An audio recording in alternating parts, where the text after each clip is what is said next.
Hello, Frugal fans. This is the Frugal Gamer, and today I'm going to present Unit 13, a review for the PlayStation Vita. Unit 13 plays much like the SOCOM franchise, and it also reminds me a lot of Metal Gear. Uh, if you look here, it gives you several different types of gameplay. You have solo missions, which are 36 of them.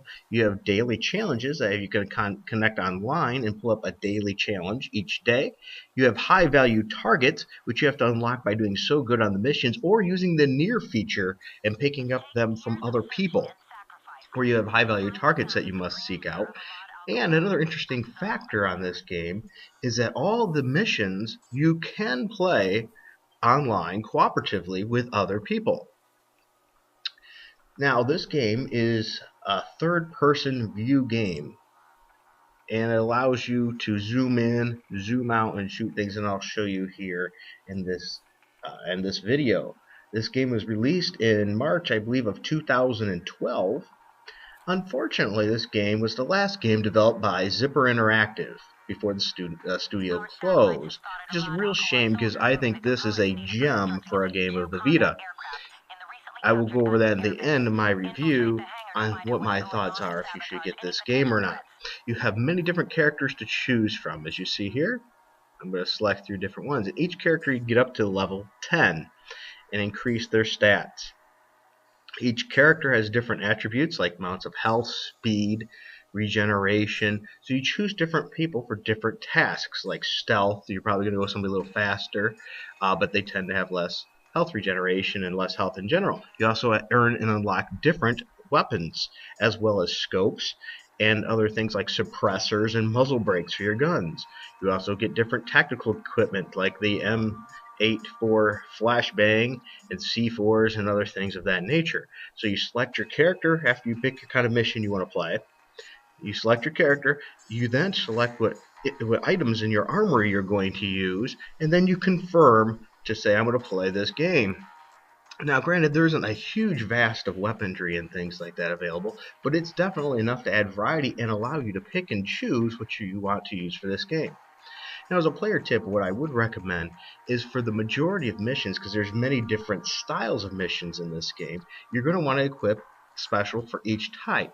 For example, there's stealth missions, which the whole goal is you cannot be detected. If they hit the alarms, you automatically lose the mission. So it's composed of stealth missions. There's elite missions where you do not regenerate health until you hit certain checkpoints. So you're usually going to use your characters with more health to do that. And you have time missions where you have to go through as fast as you can in order to meet time requirements, and then standard missions which you just have to get through. And as you've seen there on the load screen, it gives you what you have to do and accomplish during that time, as well as on the map, and it'll show you if you hit select where those things are on the map. Now, much like SOCOM and other games, this is not a Call of Duty style game. As you see here, it's third person. But that's not where the comparison ends either. This is also a game you have to be very tactical and use your cover. You are not running Superman against regular humans. If you go in guns a-blazing like a fool, as you'll see here, I do this as a demonstration, you will be killed. As you see, you go down quickly. This is a character with a moderate amount of health in the game, so he's not one of the ones with lower health. And I do show a few deaths here on purpose, too.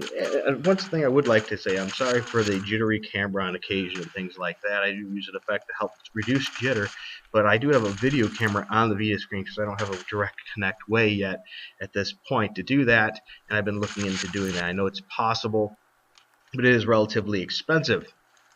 Now, as I said here, you're using tactical covering a lot. You can melee and things. So overall, it is a very interesting take on a game for a portable. Now, here's my views on it overall.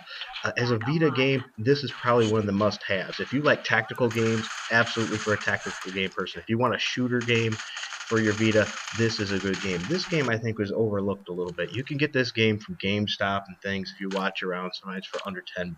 I think I got my copy for $6. There's just a massive amount of value in this between daily missions and things and the overall gameplay. The negative is even though there's like 36 different missions, there's only so many maps, and so you get a lot of repetition on the map. Same with the daily challenges. I believe this might have been something they planned to change, but when they went out of business, that sort of ruined that component.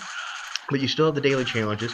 Now also, if you beat the regular challenges, you have what's called dynamic missions, which will let you play through the maps again, but it changes the objectives as well as they're located. So ultimately, for your money, this game is a great value.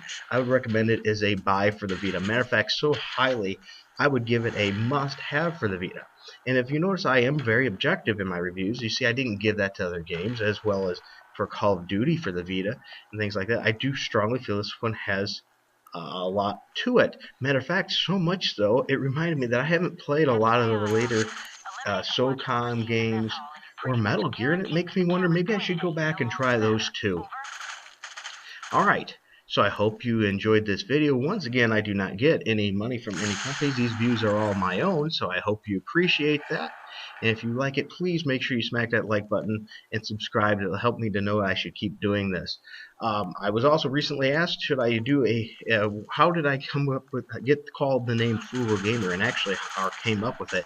I actually chose that because I'm known to be quite frugal and within gaming. And so what I'm going to do very shortly is I'm also going to be providing a video on being a frugal gamer, maybe a little bit about how I got there. Also, I have other reviews for the Vita coming up, so please stay tuned to the channel as well as for other systems. I plan on doing an Atari Flashback review. I plan on doing a Lagbuster review as well. I'm going to do Burning Skies, with a Resistance title for the Vita review. My next review I plan on coming up will be Dead Island Riptide, since the new Riptide game is coming out soon. So ultimately, as you see this game, fun game, third-person shooter, tactical. You can play with others, lots of missions, lots of different ways to play.